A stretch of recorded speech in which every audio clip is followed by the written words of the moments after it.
उत्तर प्रदेश में विजिलेंस की एक बड़ी कार्रवाई ने एक बार फिर सरकारी तंत्र में पारदर्शिता और जवाबदेही को लेकर बहस तेज कर दी है।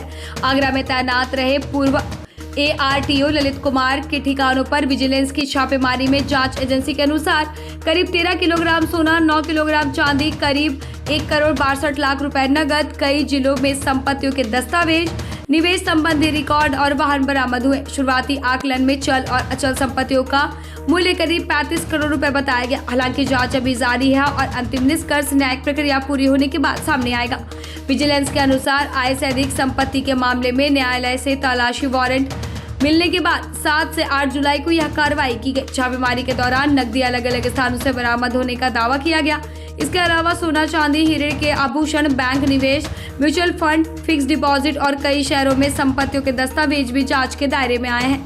यदि जांच एजेंसियों के दावे सही साबित होते हैं तो मामला केवल अधिकारी की संपत्ति तक सीमित नहीं रहेगा।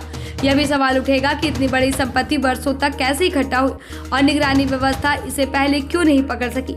इस कार्रवाई के बाद अहम सवाल सामने आ रहे हैं। क्या संबंधित अधिकारी की संपत्ति का समय समय पर सत्यापन किया गया था? यदि आय से अधिक संपत्ति थी तो इसकी जानकारी पहले क्यों नहीं मिली?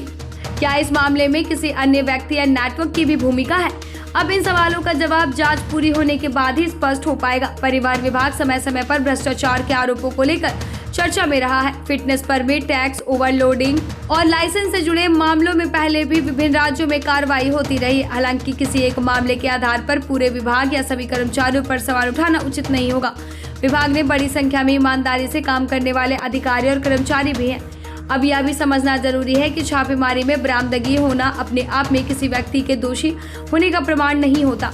कानून के अनुसार हर आरोपी को अपना पक्ष रखने का पूरा अधिकार है। अंतिम फैसला अदालत और जांच के निष्कर्षों के आधार पर ही होगा।